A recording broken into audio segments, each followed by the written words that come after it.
Good day everyone! Welcome to today's virtual lesson on Teaching Techniques, Teach Like a Champion. I'm Sheena Batling, one of your instructors for this session.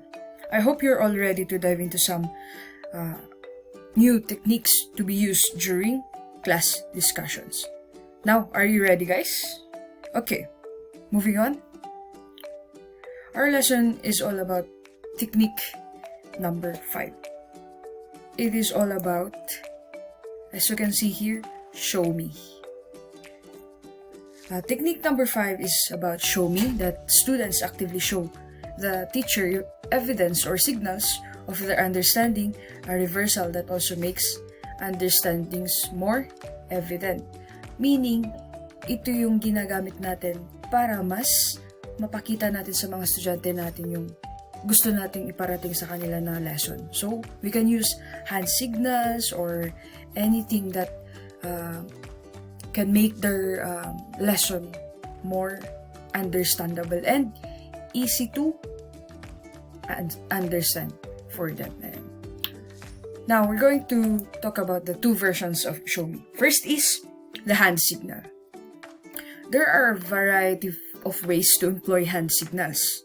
The key to the approach is that on a specific cue, students hold up digits in unison to represent their answer. Yan yung hand signal na sinasabi natin. Meaning, pag gusto nating, pag may tinanong tayo sa mga estudyante na kapag gusto nilang sumagot, you're going to show a hand signal that is their cue to raise their hand, something like that. And next is, notice that it's their actual answer, not their perception of it. Asking for a thumbs up, thumbs down, or sideways to show how well you understand this problem is different and has several problematic aspects. So, for example, we ask students a question.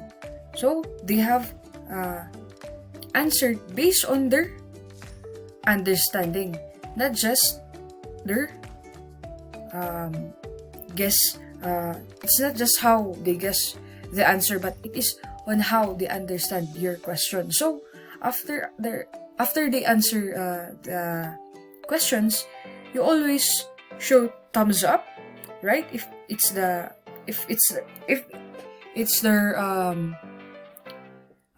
their answer is correct, you show thumbs up, right? And if it's not, we say na bawi sila next question, right?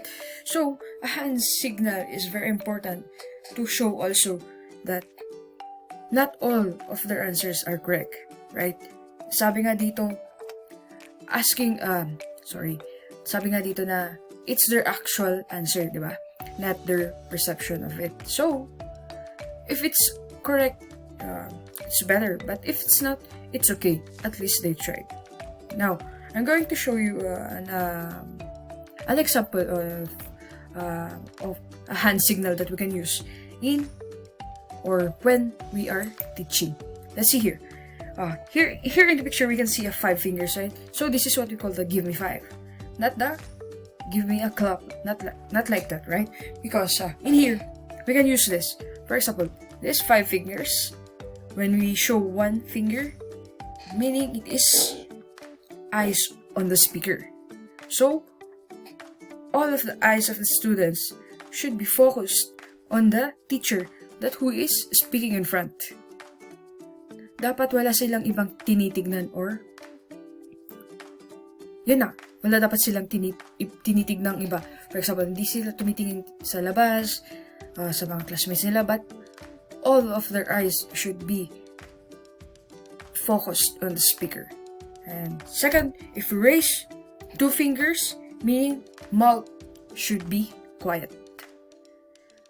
Dapat walang estudyanteng salita ng salita while you raise 2 fingers. Because that is your rule as a teacher, right? Wala dapat salita ng salita while someone is speaking. Okay, when we raise 3 fingers, meaning ears are listening. Dapat ang mga tenga ng mga estudyante nakikinig ng maayos sa teacher. Para yung focus nila sa lesson is talagang andun yung focus nila. And if we raise 4 fingers, hands are free. Ang kamay dapat hindi malikot, hindi siya pupunta sa kabilang sa mga seatmate nila, hindi yung pumupunta sa harap, sa likod, sa side, kahit saan. Dapat we can say na dapat our hands are still. So, pwede natin sabihin na when the hands of our students should be at the desk na hindi malikot. And lastly, if we raise 5 fingers, body is still. Hindi dapat malikot ang mga estudyante. Kapag nakaupo siya at nakikinig, dapat nakaupo siya ng maayos. Hindi yung galaw ng galaw, hindi yung pumupunta sa kabilang chair, sa harap, sa likod. Dapat nandun lang siya sa proper seat niya. Kapag sinabi na natin, pwede na silang tumayo, dun lang sila tatayo. Because, pag tinotolerate natin yung estudyante natin na tayo ng tayo, malikot, kung saan-saan yung mata, salita ng salita, hindi nakikinig, diba? Hindi na natin sila makokontrol. So, we have to properly execute our hand signals. Moving on, for the second version of Show Me, second is the slates. Now, with slates, students complete their work at their desk, and then at their teacher's signal, hold it up to show him. There's also a high-tech version of slates that, if you're lucky enough to have, involves students using handheld devices like clickers to enter their response to a multiple-choice question during class, with the teacher gaining instant access to a full data sets in seconds. Now, I'm going to show you the usual na ginagawa ng mga teachers to test if their students understand the lessons. Here. As you can see here, diba, yung students nagsusulat dito sa mini na green board. That's what we call the slates. But, sa mga paaralan, sa mga schools, wala silang ganito. So, they usually use a DIY, a do-it-yourself na slates. Yun yung mga illustration boards, yung likod ng illustration board na black, pwede silang magsulat doon. Or, kapag may budget tayo, pwede tayong pahiram yung whiteboard marker for them to write their answers there if you have an individual activity or just to test their understanding sa lesson na binigay natin. So, madaming pwedeng gawin sa slates na version. Sabi nga dito, di ba? At their teacher signal, hold it up and their students will show their answers.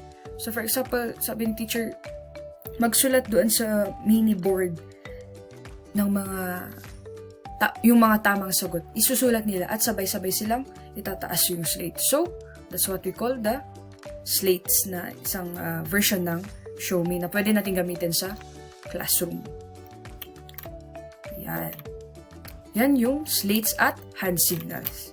And now, lastly, objective data. The data in Show Me are actively presented by students in visual form, held up so you can see them and scan them quickly from where you're standing. No circulation is necessary. You probably circulate and observe what your students are doing all the time in class. That's a great practice, but it's different from Show Me. So, these hand signals, these slates, this is not just about them doing interesting stuffs, but also for us to scan them quickly from where we are standing para nakikita natin kung sino ba talaga yung mga nakakaintindi dun sa mga lessons. And let's test your understanding with a few quick evaluation questions. I'll ask the questions and I want you to pause the video to think about your answers. Ready? Here's the first question. what is the technique that we have discussed? Yes, the answer is show me. Next question. What is the first versions that uses signals? It is the hand signals. Third question. What is the second version of the technique number 5? It is the slates. Fourth, what do we use in giving signals? It is the hands. And last question, what is the other thing that we can use if we don't have the slates? It is the DIY boards. Yes. Thank you for answering these short questions, students. I hope you have enjoyed the lesson and you understand it properly. Thank you.